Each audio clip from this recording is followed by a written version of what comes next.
जहाँ सभी birthday party की तैयारी में मगन होते हैं। आहाना गुस्से से एक पेपर पर दीपिका के प्रति बुरा बुरा लिखती है। अपनी सारी भड़ास मैंने इस पेपर पर उतार दी है और अब ये पेपर उस दीपिका के पास जाएगा।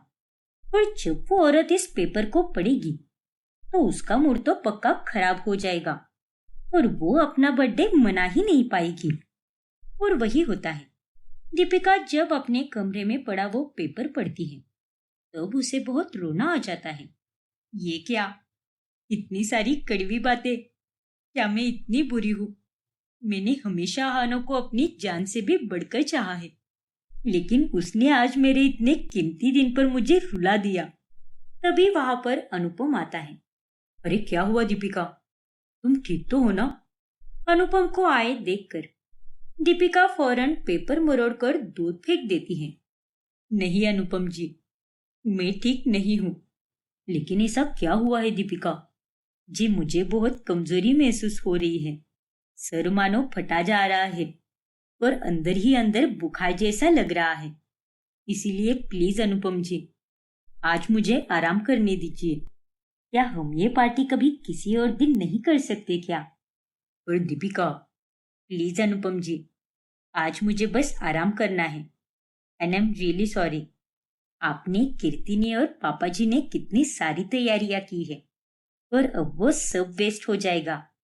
ओफो दीपिका, उसमें क्या होता है? अब तुम्हें ठीक नहीं लग रहा तो कोई बात नहीं, जो तुम कहोगी वही होगा। और अब तुम्हें आराम करना है तो आराम करो।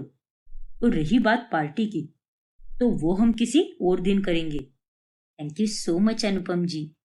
ये सब आहाना कमरे के बाहर से देख लेती है। चलो अच्छा है, ये औरत इसी लायक है। मेरी खुशियां छीनी है ना तूने, अब देख कैसे मैं भी तेरी सारी खुशियां छीनती हूँ।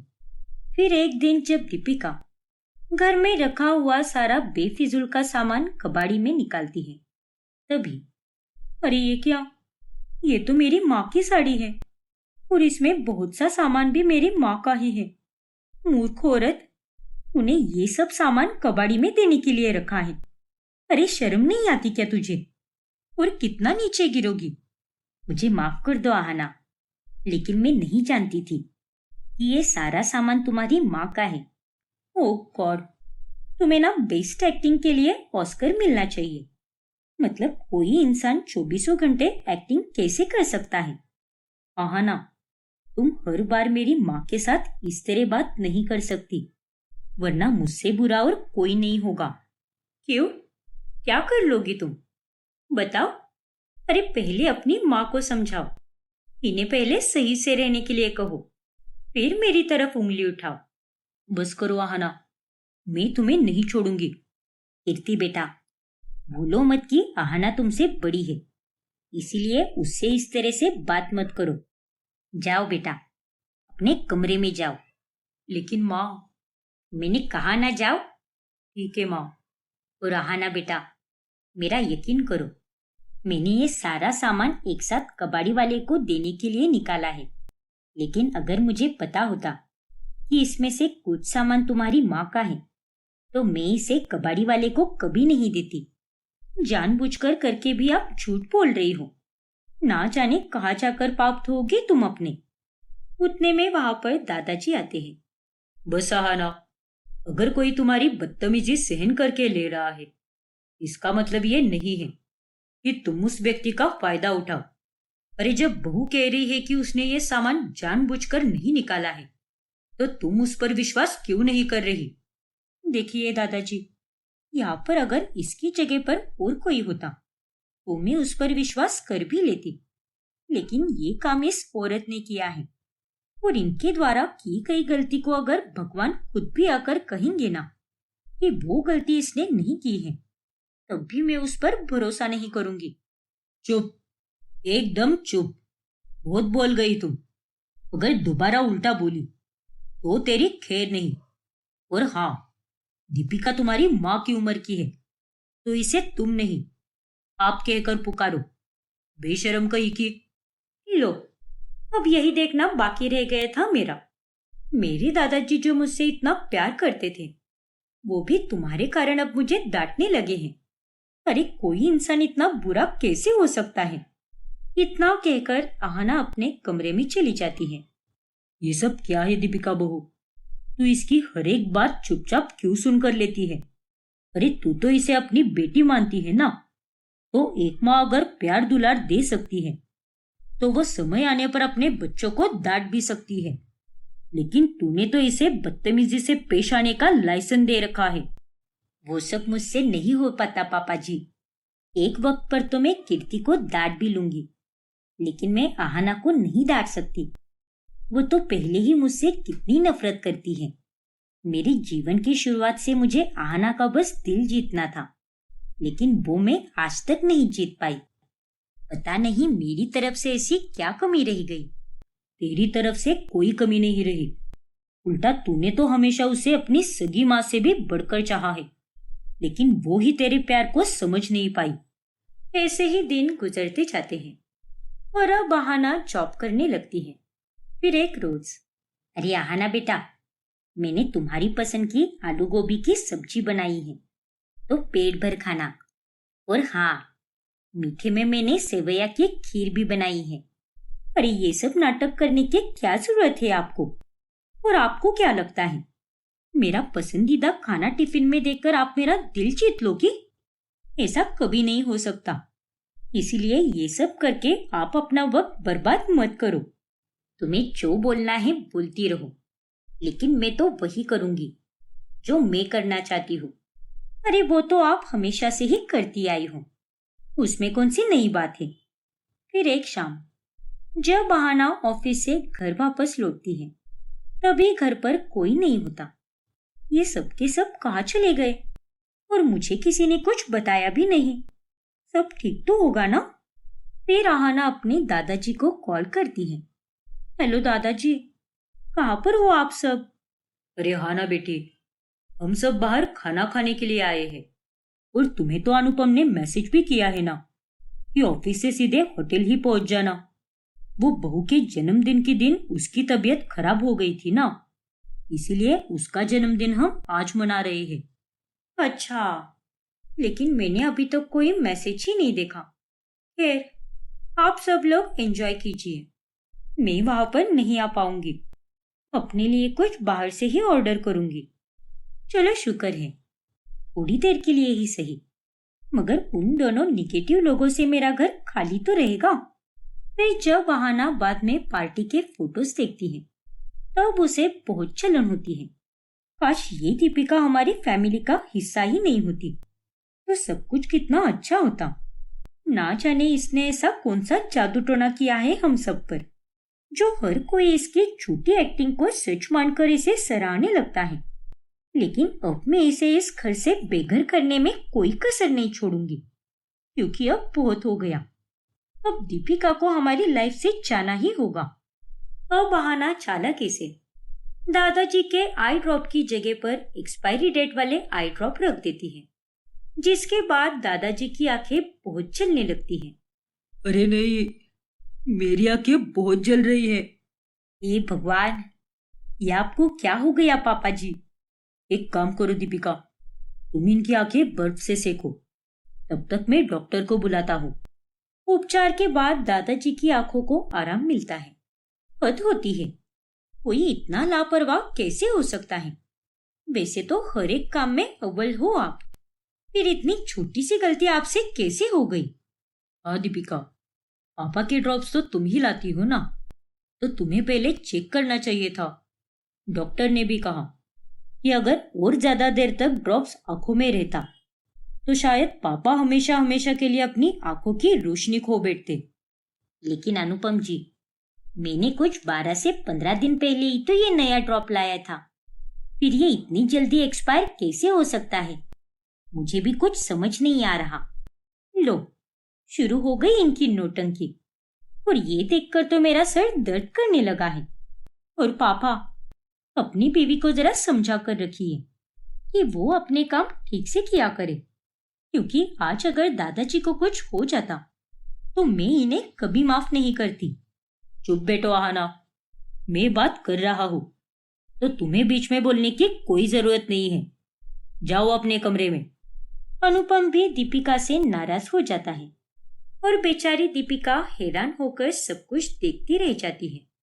ये तो बस शुरुआत है दीपिका, लेकिन आगे आगे देखो कि तुम्हारे साथ क्या क्या होता है। अगर मैंने तुम्हें हम सबकी जिंदगी से दूर नहीं किया तो मेरा नाम भी आहाना नहीं। फिर एक दिन अचानक से आहाना और दीपिका की तबीयत खराब हो जाती है, लेकिन दीपिका की तबीयत खराब होने के बावजूद भी वो आहाना के लिए रात भर जगी रहती है। आहाना बेटी, मेरे वास्ते ना सही, लेकिन अपने पापा के वास्ते तो ये दूध पी ले। देखो बेटा, तुम्हें बहुत बुखार है और ये दूध पीने से तुम्हें ताकत मिलेगी और तुम्हारा बुखार भी कम हो जाएगा। पापा का दिलासा मत दीजिए मुझे और चली जाइए यहाँ से। नहीं, मैं कहीं नहीं जाऊंगी। अगर तुम्हें इसे मेरी जिद मानना है तो मान लो। अपनी हालत देख रही हो और ऐसे में भी तुम्हें गुस्सा सूझ रहा है। अब चुपचाप ये दूध पी लो, फिर दवाइयां भी खानी है तुम्हें। दीपिका अब एक माँ की तरह आहाना को डांट कर दूध पिलाती है। फिर आधी रात को जब आहाना की आँख खुलती है तभी, अरे ये क्या, ये तो फर्श पर ही सो गई और इन्हें भी बुखार है। कहीं फर्श पर सोकर इनका बुखार और ना बढ़ जाए। फिर आहाना दीपिका के ऊपर कंबल उड़ा देती है और तभी दीपिका की आँख खुल जाती है और आहाना का ये रूप देखकर दीपिका भावुक हो जाती है। मैं जानती हूँ आहाना कि तुम में भी दिल है और तुम्हें मुझसे नहीं बल्कि सौतेली शब्द से नफरत है, क्योंकि तुमने वैसा ही नजरिया बना के रखा है अपने दिमाग में। मैं तो पहले भी यही कहती थी और अब भी मैं यही कहूंगी कि एक दिन वो जरूर आएगा जब तुम मुझे अपने सच्चे दिल से अपनाओगी। ऐसे ही एक रोज, दीपिका, कल सुबह मुझे जल्दी उठा देना। कल इतने सालों बाद बहुत बड़ी मीटिंग है हमारी और अगर ये डील क्रैक हो गई तो पूरी टीम की मेहनत कामयाब हो जाएगी। ठीक है अनुपम जी, मैं कल आपको जल्दी उठा दूंगी और आप चिंता मत कीजिए। कल की आपकी मीटिंग अच्छी ही होगी और आपकी ये डील भी क्रैक हो जाएगी। देखना आप। हाँ पापा, माँ आपको वो दही शक्कर खिलाएगी और फिर आपका दिन भी एकदम मस्त जाएगा। उन तीनों की ये बातें आहाना सुन लेती है। इन तीनों को देखकर मुझे अब ऐसा लगता है कि काश इस कीर्ति की जगह मैं होती और इस दीपिका की जगह मेरी माँ होती, लेकिन इन दोनों ने वो जगह ले ली। लेकिन कोई बात नहीं, बस कुछ दिन और, क्योंकि कल मैं अपनी अगली चाल चलूंगी। रोज सुबह ये दीपिका ही पहले उठती है, लेकिन जब कल दीपिका पहले नहीं उठेगी तो घर में कोई भी नहीं उठ पाएगा और पापा की मीटिंग भी डिले हो जाएगी, जिसके बाद वो अपना सारा गुस्सा इस दीपिका पर उतारेंगे। फिर रात होने पर आहाना चुपके से दीपिका के अलार्म क्लॉक में गड़बड़ कर देती है। अब कल का अलार्म सही समय पर बजेगा ही नहीं और तब जाकर असली मजा आएगा। लेकिन अगली सुबह जब आहाना सोकर उठती है तो सबको जगे हुए देखकर वो हैरान रह जाती है। पापा भी चले गए और कीर्ति भी कॉलेज चली गई, लेकिन सबके सब कैसे उठ गए? मैंने तो दीपिका के अलार्म क्लॉक में गड़बड़ भी कर दी थी। हे भगवान, मैं तो भूल ही गई कि आजकल के जमाने में अलार्म क्लॉक कोई इस्तेमाल नहीं करता, क्योंकि सबके पास स्मार्टफोन जो आ गया है। अरे यार, कॉलेज करवाने का कितना अच्छा मौका मिला था, लेकिन ये भी मेरे हाथ से चला गया। ये तुम क्या बड़बड़ा रही हो आहाना? क्या निकल गया तुम्हारे हाथ से? वो लेकिन आपको क्या करना है जानकर? कुछ भी निकला हो। आप होती कौन हो मुझसे सवाल करने वाली? अरे पर आहाना। आहाना फटाफट वहां से निकल जाती है।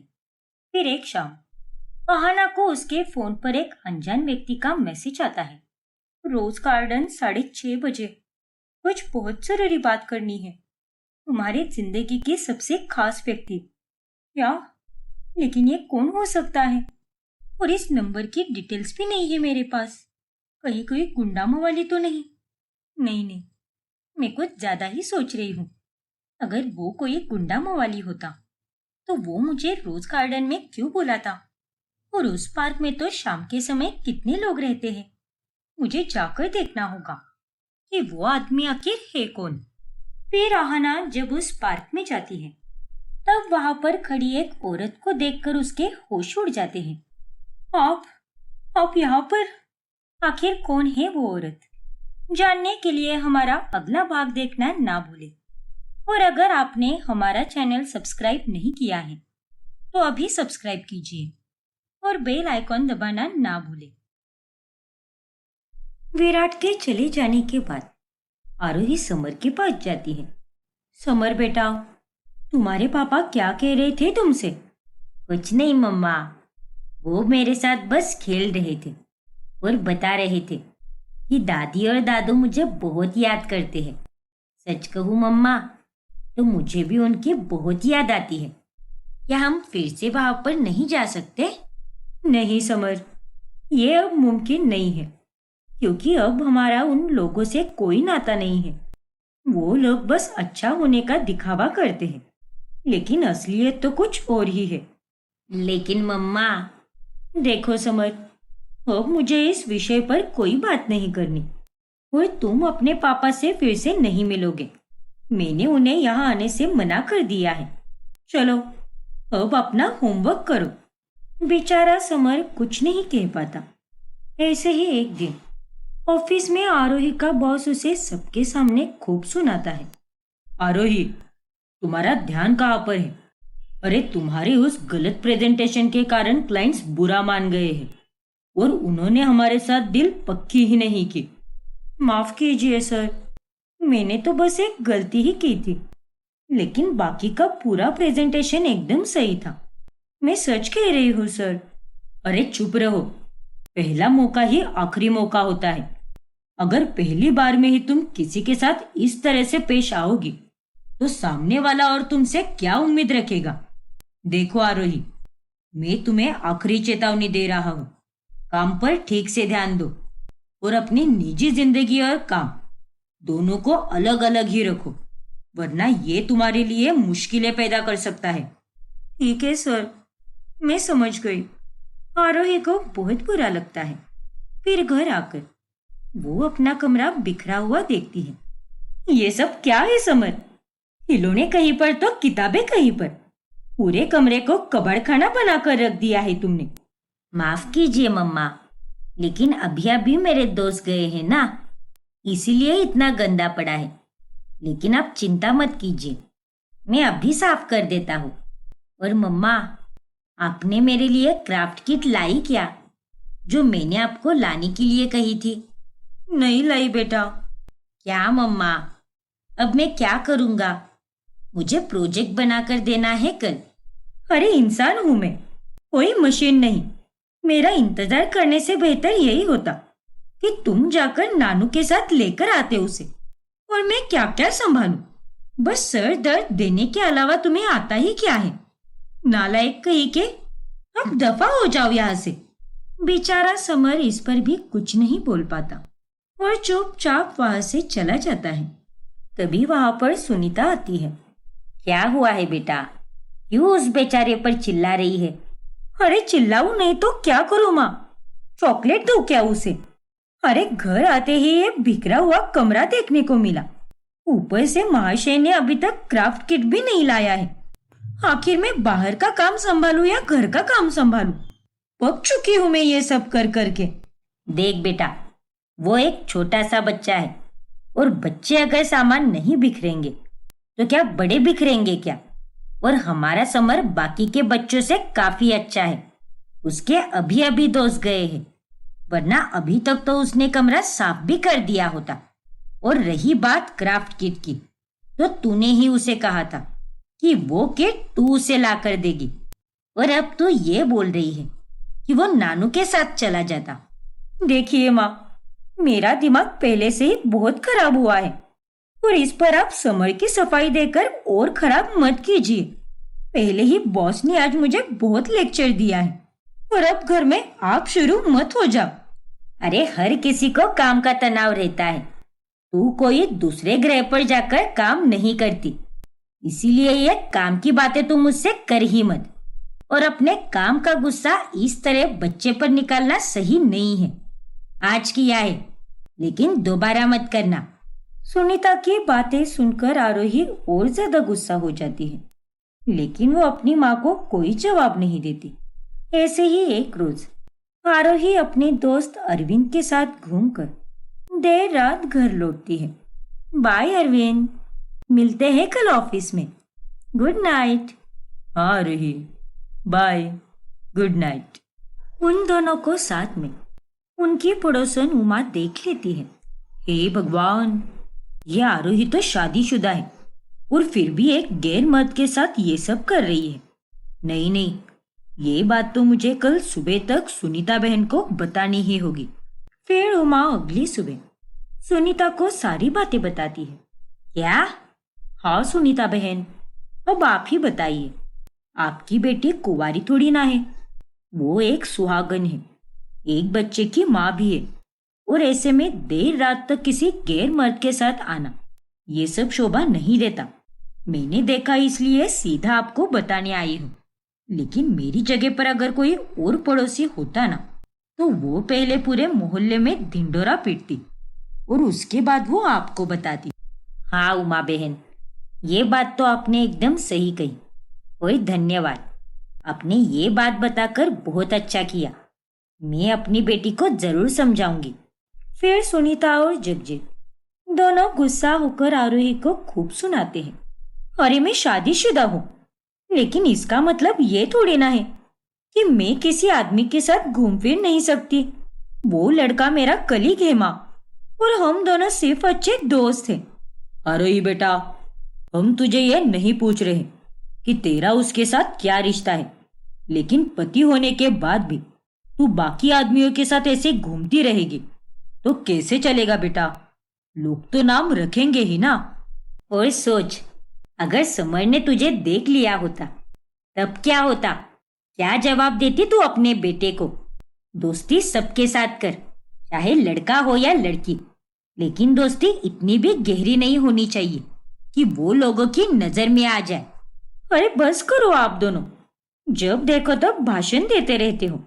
और मैं कोई छोटी बच्ची नहीं हूँ, मुझे भी समझ आता है और मेरा मन अच्छे से जानता है कि क्या सच है और क्या झूठ है। दुनिया गई तेल लेने, मुझे उनसे कोई फर्क नहीं पड़ता। जिसे जो बोलना है बोलने दीजिए। अरे ये क्या बदतमीजी है तेरी? हाँ, हम लोग एक समाज में रहते हैं और यहाँ पर इस तरह का व्यवहार नहीं चलता बेटा। आरोही अपनी माँ की एक नहीं सुनती और वो वहां से चली जाती है। कुछ नहीं हो सकता इस लड़की का। और देखना सुनीता, एक दिन इसकी यही जिद इस पर बहुत भारी पड़ने वाली है। फिर एक दिन जब आरोही ऑफिस से घर आती है, तभी समर अपने कमरे में होता ही नहीं। फिर वो नेहा के पास जाती है। अरे नेहा, समर कहाँ चला गया? वो नंदोई जी आए थे, आज हसमुख काका का जन्मदिन है ना, इसीलिए वो समर को लेकर गए हैं। क्या? विराट की ये हिम्मत! मैंने उसे इतना कहा, लेकिन उसके बाद भी वो समर को उस घर में लेकर गया है, वो भी पापा जी के जन्मदिन के लिए। नहीं, तुमने ये हरकत करके बहुत गलत किया है विराट। आरोही गुस्से में आग बबूला हो जाती है और फौरन अपने ससुराल पहुंचती है, जहां पर समर अपने दादू के साथ उनके जन्मदिन का केक काट रहा होता है। ये लीजिए दादू, आ कीजिए। वाह बेटा, क्या स्वादिष्ट केक है। आपके पोते की ही पसंद है पापा। शुक्रिया मेरे जिगर के टुकड़े। अरे बंद करो ये तमाशा। आरोही, तुम यहाँ पर? विराट, मैंने तुमसे पहले भी कहा था कि मेरे बेटे से मिलने की कोशिश भी मत करना, और उसके बाद भी तुम उसे यहाँ पर लेकर आए हो। शायद तुम्हारी याददाश्त थोड़ी कमजोर हो गई है आरोही। मैंने जाते जाते तुमसे ये भी कहा था कि चाहे कुछ भी हो जाए, मुझे मेरे बेटे को मिलने से कोई नहीं रोक सकता। और आज उसके दादाजी का जन्मदिन है और इसीलिए वो आज यहीं पर रहेगा। अरे चुप रहो। और समर, चलो मेरे साथ, चलो। अरे नहीं बहू, आज के दिन तो रहने दे इसे यहाँ पर। प्लीज आज के दिन ऐसा कुछ भी मत कर, मैं तुझसे विनती करता हूँ। पापा, आपको ये सब करने की कोई जरूरत नहीं है। और ये होती कौन है ये सब करने वाली? समर पर जितना हक इसका है उतना ही हक मेरा भी है। बहू, मान जाना। अरे कब तक ये गुस्सा रहेगी? और इन सब का समर पर कितना बुरा असर हो रहा है ये भी तो देख। इस नन्ही सी उम्र में उसे अपने माता पिता के झगड़े देखने पड़ रहे हैं। अरे आपको ये सारे झगड़े तो दिखाई दे रहे हैं, लेकिन उन झगड़ों का क्या जो आप मेरे साथ किया करती थी? देख बहू, उस वक्त तू गलत थी, इसीलिए हमने तेरे साथ झगड़े किए। और झगड़ों के बाद हमेशा हम ही तेरे पास आए हैं और आज भी वही कर रहे हैं, क्योंकि हमारे मन में इतनी मेल नहीं है जितनी कि तेरे मन में है। हाँ, है मेरे मन में मेल। और देखिए, मुझे आप लोगों से बात करना तो क्या, आप लोगों की शक्ल देखना भी मंजूर नहीं है। इतना कहकर आरोही समर को लेकर जाती है। आरोही, रुक जाओ आरोही। समर को ऐसे जाते देखकर हसमुख भी बेचारा भावुक हो जाता है। वही जब ये सारी बातें आरोही के मायके वालों को पता चलती है तभी। नहीं दीदी, आपने ये सब सही नहीं किया है। अरे अगर आपको उन लोगों से कोई वास्ता नहीं रखना है तो आप मत रखिए, लेकिन इस सब में आप समर को क्यों पिसवा रही हो? हाँ दीदी, आप चाहे कुछ भी कहो, नंदोई जी समर के पिता हैं और उनका समर पर पूरा अधिकार है। और समर को भी तो अपने दादा दादी के साथ वक्त बिताने की इच्छा होती होगी ना, अपने पिता के साथ भी घूमने की इच्छा होती होगी, खेलने की इच्छा होती होगी। इसीलिए आप समर को उन लोगों से दूर मत कीजिए। माँ, अरे आप दोनों बेटा बहू से कह दो कि ये दोनों मुझे ना सिखाए। मैं उनसे उम्र और हैसियत दोनों में बड़ी हूँ, तो अपनी हद में रहकर बात करें। अरे क्या गलत कह रहे हैं ये दोनों? बिल्कुल सही कह रहे हैं। झगड़ा तेरा हुआ है, समर का नहीं। अरे तू जो हरकतें कर रही है ना, ये सब देखकर कल को कहीं ऐसा ना हो जाए कि समर खुद तुझे छोड़कर अपने पिता के पास चला जाए। इसीलिए समय रहते ही अपनी गलतियां सुधार दे बेटा। सबके समझाने के बावजूद भी आरोही किसी की एक नहीं सुनती और अपनी ही मनमानी करती है। और इन सारे झगड़ों के बाद जब सुनीता आरोही के ससुराल वालों से बात करने के लिए उनके घर पहुंचती है तब उनकी सारी बातचीत सुन लेती है। अरे कैसी लड़की है ये, सारी गलती उसी की थी। उसी की हरकतों के कारण झगड़ा हुआ था उस दिन और उसने खुद ने ही घर छोड़ दिया। और नहीं तो क्या, ना तो वो जल्दी उठती थी, ना ही समर पर ठीक से ध्यान रखती थी। घर का सारा काम तो मैं ही करती थी और इसके बाद भी बदतमीजी तो इतनी कि पूछो मत। और ऊपर से नौकरी का घमंड और बस अपना ही स्वार्थ देखती थी। उस रात भी उसी की गलती थी। उसे पहले से पता था कि घर पर मेहमान आए हुए हैं, लेकिन उसके बाद भी वो पार्टी करके आई और वो भी एकदम नशे में धुत होकर। और जब हमने उसे डांटा तो अगले दिन खुद ही चली गई घर छोड़कर। उनकी यह सारी बातें सुनकर सुनीता घर के अंदर आती है। अरे ये सब आप क्या कह रहे हैं? इसका मतलब इसी कारण से आरोही ने घर छोड़ा था? अरे माँ जी, आप यहाँ पर? हाँ बेटा, अब मुझे सच सच बता, क्या वो यही कारण था? हाँ माँ जी, यही है वो वजह। और माफ कीजिए, मैंने ये बात आपको कभी नहीं बताई क्योंकि ये सब सही नहीं था। अपनी बीवी की इज्जत का मान रखते हुए मैंने ये बात इस घर की 4 दीवारों में ही रखी थी। अच्छा हुआ जो आज मुझे सारी सच्चाई पता चल गई। आरोही ने बहुत गलत किया है, लेकिन अब मैं उसे सबक सिखा कर ही रहूंगी। फिर सुनीता सीधे अपने घर चली जाती है और वो आरोही को खूब सुनाने लगती है। क्या? इसका मतलब उन तीनों ने आपके अच्छे से कान भरे हैं। अरे आपको क्या लगता है कि मैं कभी शराब पी सकती हूँ? हाँ, मैंने एक बार गलती से पी ली थी, लेकिन इसका मतलब ये बिल्कुल नहीं है कि मैं एक शराबी हूँ और बार बार पीती हूँ। अरे बेशरम लड़की, सिर्फ उतनी ही वजह नहीं है, तेरी और भी अनगिनत गलतियां हैं जिस कारण तेरे ससुराल वालों ने उस दिन अपने सब्र का बांध तोड़ दिया था और खूब सुनाया तुझे। और सुनाते भी क्यों नहीं? आखिर कितने दिनों तक वो तेरे नखरे सहते? मुझे बिल्कुल अंदाजा नहीं था कि तू इतनी निर्लज्ज निकलेगी। छी! अरे तू एक माँ है, बच्चा अपनी माँ से ही सीखता है। जरा ये तो सोच, इन सब का तेरे बेटे पर क्या असर होगा। और मुझे तो उन लोगों में कोई खोट नजर नहीं आती, क्योंकि जो उसने उनके साथ किया है वही ये हमारे साथ भी करती है। खुद को कितनी महान समझती है और किसी के बारे में सोचती भी नहीं। यहाँ तक कि अपने खुद के बेटे समर के भी बारे में नहीं सोचती। देख बेटा, अगर तू चाहती है कि सब तेरे साथ अच्छे से पेश आए तो पहले तो खुद अच्छी बन जा, फिर दूसरों से उम्मीद रख। बेवकूफ कहीं की। ठीक है, अगर आप सबको भी यही लगता है कि सारी गलती मेरी ही है तो मैं आप लोगों के साथ भी नहीं रहूंगी। अरे वो लोग तो पराए थे, लेकिन आप लोग मेरे अपने होकर भी मुझे नहीं समझ पा रहे। और आज आप लोगों ने भी मुझे घर छोड़ने पर मजबूर कर दिया है। लेकिन अब बस, अब और तकलीफ मैं आप लोगों को नहीं दूंगी। अब से मैं और मेरा बेटा अकेले रहेंगे, हमें किसी की जरूरत नहीं है। आरोही का ये फैसला सुनकर घर के सभी लोग चौंक जाते हैं। अब आगे क्या होगा जानने के लिए हमारा अगला भाग देखना ना भूलें। और अगर आपने हमारा चैनल सब्सक्राइब नहीं किया है तो अभी सब्सक्राइब कीजिए और बेल आइकॉन दबाना ना भूलें। उस आदमी को देखकर वर्षा फौरन नीचे चली आती है और तभी वो देखती है कि वो पास ही के रेस्टोरेंट गोल्डन हाइट का डिलीवरी बॉय है। ये लीजिए मैम, आपका पार्सल। शुक्रिया, ये रहे आपके पैसे। Thank you ma'am. तभी सुहानी देखती है कि वहां पर वर्षा खड़ी है। अरे वर्षा भाभी, आप इतनी रात गए यहाँ पर क्या कर रही हो? अरे सुहानी, मैं तो टेरेस पर थी और ऊपर से मैंने तुम्हें देखा, इसीलिए नीचे चली आई।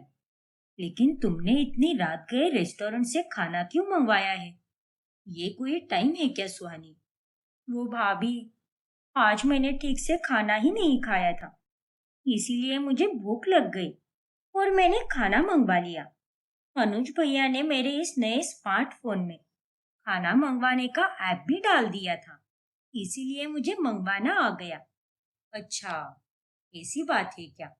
लेकिन क्या मंगवाया है तुमने? और मंगवाया तो सही, लेकिन पीछे के गेट से क्यों आया वो? अब आगे के गेट में सारे गार्ड इस समय सो रहे होंगे ना, तो खामोखा मेरे काम से उनकी नींद टूट जाती। इसीलिए मैंने इसे पीछे के गेट से बुलाया और मैंने रेस्टोरेंट की स्पेशल थाली मंगवाई है। मुझे तो सादा खाना ही पसंद है ना, आपको तो पता ही है। चलिए, अब मैं चलती हूँ। शुभ रात्रि।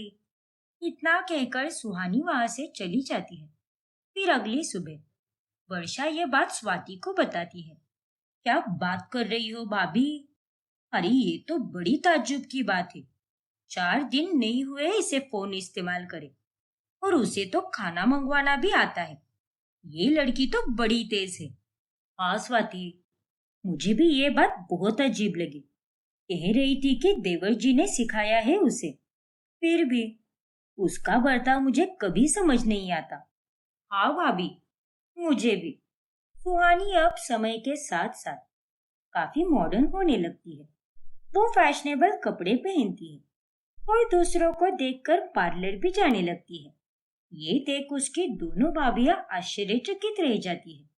फिर एक रोज, ए राम जी, मेरे हाथ और पैर दोनों बड़े दर्द कर रहे हैं। अरे स्वाति, जरा मालिश कर देना मेरी। लेकिन माँ जी, मेरे हाथों में तो छाले आ गए हैं। वो मैंने कल सिलबट्टे पर मसाले कूटे थे ना। अब क्या करें? हमारे बंगले में दूसरों के जैसे खाना बनाने के लिए नौकर जो नहीं है, इसीलिए घर की बहू को ही सारा खाना बनाना पड़ता है। ज्यादा चपड़ चपड़ मत कर, हमारे खानदान की यही रीत है। बाकी सारे कामों के लिए नौकर चाकर चल सकते हैं, लेकिन रसोई के काम तो घर की लक्ष्मी यानी घर की बहू ही करेगी। अच्छा सुहानी, तुम ही कर दो ना माँ की मालिश। लेकिन स्वाति भाभी, मैंने अभी अभी तो ये सुंदर नेल्स बनाए हैं। मुझे पड़ोस की लड़कियों ने कहा कि ये तुम पर खूब जचेगा, इसीलिए मैंने भी बनवा ली है। और माँ, अगर मैंने आपकी मालिश कर दी तो ये नेल्स टूट जाएंगे। माफ कर दो मुझे, लेकिन मैं आपकी मालिश नहीं कर पाऊंगी। कोई बात नहीं बिटिया, वर्षा तो अभी बाहर गई है, वो आएगी तब कर देगी मेरी मालिश। नहीं माँ, जाने दो। कितनी बुरी बेटी हूं मैं। आप और पापा मेरे लिए कितना कुछ करते हो, और एक मैं हूं जो आपकी मालिश भी नहीं कर सकती क्या? नहीं, मैं तो आपकी मालिश करके ही रहूंगी, फिर चाहे मेरे नाखून ही टूट जाए। अरे नहीं बेटी, ऐसी कोई बात नहीं है। अगर तूने मेरी मालिश भी नहीं की तो मुझे कोई बुरा नहीं लगेगा। तू बैठ और आराम कर। नहीं माँ, मैं बहुत बुरी हूँ। ओह गॉड, ये लड़की तो फिर से शुरू हो गई। पता नहीं इसने आश्रम से आध्यात्मिक शिक्षा ली है या फिर किसी नौटंकी करने की डिग्री लेकर आई है। एक बार इसकी नौटंकी शुरू हो गई तो खत्म होने का नाम ही नहीं लेती। सुहानी बिटिया, तू चिंता मत कर, वर्षा अभी आती ही होगी, फिर वो कर देगी। सुहानी अब अपने भाइयों के साथ स्विट्जरलैंड भी घूम कर आती है, और वहां से आने के बाद उसके हाव भाव तो और भी ज्यादा बदल जाते हैं, और सभी ये देखकर काफी चौंक जाते हैं। फिर एक दिन जब घर पर नालिनी की सहेलियां आती है, तभी सुहानी बिटिया, ये मेरी सहेलियां है। हेलो आंटी जी, आप सबसे मिलकर मुझे बहुत अच्छा लगा। अरे नालिनी, तुम्हारी बेटी तो हमें नमस्ते करने की जगह हेलो बोल रही है। ये तो आश्रम गई थी ना, तो आते ही ये बदल कैसे गई? हाँ हाँ, कपड़े भी तो देखो इसके। आपकी बात सही है आंटी जी, लेकिन वेशभूषा और भाषा से किसी के व्यक्तित्व और किरदार को पहचाना नहीं जाता, बल्कि उसके कर्म और स्वभाव से पहचाना जाता है। और हाँ, अब मैं अपने आप को आश्रम के बाहर के इस दुनिया में ढालने की कोशिश कर रही हूँ, लेकिन मैं आश्रम में मिली हुई सीख भूली नहीं हूँ। देखा बहनों, शाबाश मेरी बेटी। पल में कुछ तो पल में कुछ और। इडियट कहीं की। शांत रहो स्वाति, सुन लेगी तो फिर से नौटंकी शुरू कर देगी। फिर एक दिन जब वर्षा और स्वाति रसोई में काम कर रहे होती है, तभी वहां पर सुहानी आती है। भाभी, मुझे वो बिस्किट खाने थे जो मैंने स्विट्जरलैंड से लाए हैं। वो बिस्किट तो उस नीले वाले डब्बे में रखे हैं। ठीक है भाभी, थैंक यू। अच्छा सुहानी, तुम्हें तो केवल सात्विक भोजन ही बनाने आता होगा ना? चलो, अब से हम दोनों तुम्हें बाकी के पदार्थ भी बनाना सिखाते हैं। तुम्हें वो सब तो बनाने आता ही नहीं होगा ना, इसीलिए। धन्यवाद भाभी, लेकिन मुझे उसकी कोई जरूरत नहीं है, क्योंकि मेरी किस्मत आप दोनों जैसी नहीं होने वाली। क्योंकि मैं इस घर की बेटी हूँ, और मैं तो किसी ऐसे ससुराल में जाऊंगी जहाँ पर मेरे हाथ के नीचे 10 नौकर होंगे, और वहां पर मुझे कुछ काम करने की जरूरत ही नहीं होगी। अच्छा भाभी, मेरे लिए आधे घंटे बाद वो अदरक वाली चाय भेज दीजिए, वो भी प्याज और पनीर के पकौड़ों के साथ। इतना कहकर सुहानी वहां से चली जाती है, जिसके बाद स्वाति और वर्षा दोनों को खूब गुस्सा आता है। ऐसे ही एक दिन उन्हें अचानक से बिजनेस में बहुत बड़ा प्रॉफिट होता है, और वो दोनों भाई अपनी खुशी पूरे परिवार के साथ बांटते हैं। वाह वाह अनुज भैया, माधव भैया, आपको बिजनेस में इतना प्रॉफिट हो गया तो आप मुझे एक नई कार दिला दो ना। मुझे हर रोज ड्राइवर का इंतजार करना पड़ता है और उसी के साथ जाना पड़ता है। जब मेरे पास मेरी नई कार आएगी तब मैं खुद उसे चलाना सीखकर कहीं भी आराम से जा पाऊंगी। और सुहानी, कार चलाना तो काफी घातक हो सकता है ना, और जहाँ तक मुझे पता है तुमने तो कभी साइकिल भी नहीं चलाई होगी। नहीं भाभी, हमारे आश्रम में मुझे एक दिन एक नेक व्यक्ति ने साइकिल भेंट स्वरूप दी थी, इसीलिए मुझे साइकिल चलानी आती है, और मुझे हमेशा से ही कार भी चाहिए थी। तो उसमें कौन सी बड़ी बात है सुहानी? तुम्हारे ये दोनों भाई है ना, ये दे देंगे तुम्हें कार। हाँ पापा, हम जरूर देंगे। अरे वाह, आप दोनों का बहुत बहुत धन्यवाद।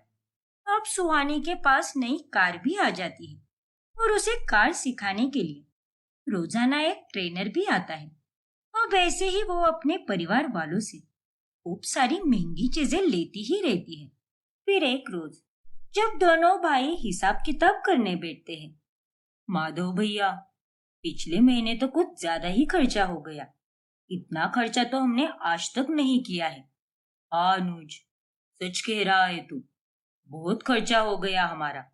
अब आंखें बंद करके अपनी लाडली दुलारी चुटकी पर खर्च करते रहोगे तो उसका नतीजा तो यही होगा ना।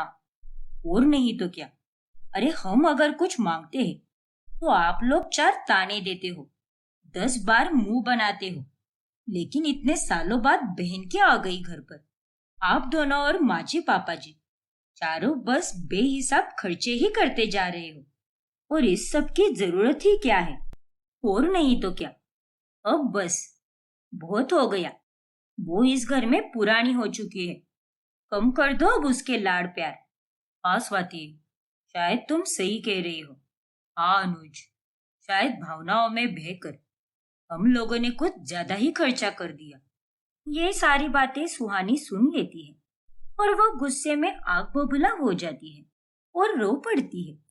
भैया, ये दोनों भाभियां मेरे बारे में क्या सोचती है ये मैं पहले से जानती थी, लेकिन आप दोनों के मन में भी मेरे लिए इतना मेल है ये मैंने कभी नहीं सोचा था। आप दोनों ने मेरे साथ बहुत बुरा किया है। अरे चुटकी, ऐसा कुछ भी नहीं है। हाँ चुटकी, प्लीज रो मत और एक बार हमारी बात सुन। नहीं भैया, अब मुझे आपकी कोई बात नहीं सुननी। लो, हो गई इसकी नौटंकी शुरू।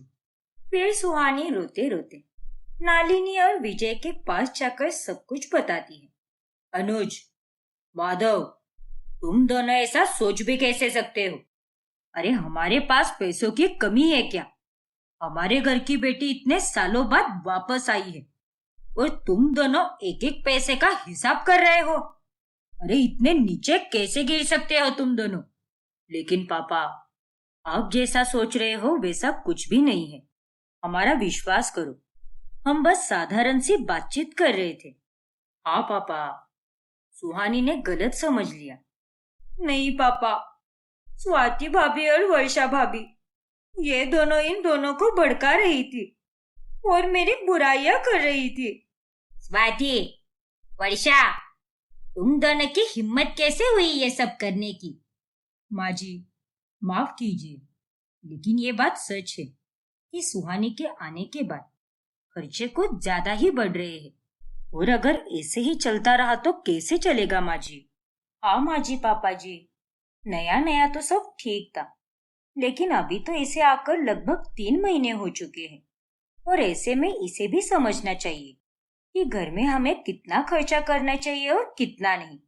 अरे हम दोनों तो इस घर की बहुएं हैं, और आपने तो हमें अच्छी तरह से समझाया है कि हमें घर पर कितना खर्चा करना चाहिए, लेकिन ये तो इस घर की बेटी है और आप लोगों का भी इसके प्रति कुछ फर्ज बनता है। उल्टा इसे तो हमसे कुछ ज्यादा ही समझदार होना चाहिए, क्योंकि ये तो आश्रम में पली बड़ी है, लेकिन इसमें समझदारी नाम की कोई चीज ही नहीं है। देखा ना माँ, देखा आप दोनों ने, इन दोनों के मन में मेरे लिए कितनी कड़वाहट भरी है। वर्षा, स्वाति, बिजनेस को चलाने वाले मालिक विजय जी हैं, और अगर उन्हें अपनी बेटी पर खर्चा करने के लिए कोई ऐतराज नहीं है तो तुम दोनों के पेट में क्यों दर्द हो रहा है।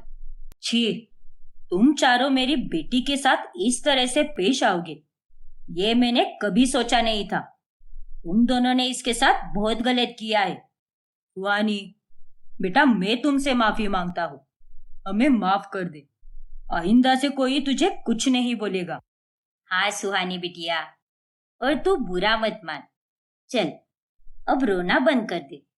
नहीं माँ पापा, ये मेरी जगह नहीं है। शायद मेरी जगह तो उस आश्रम में ही है। अब मैं यहाँ पर और नहीं रुकने वाली। मेरे यहाँ रहने से दूसरों को बहुत तकलीफ हो रही है। अब बहुत हुआ माँ, अब मैं यहाँ से जा रही हूँ। क्या?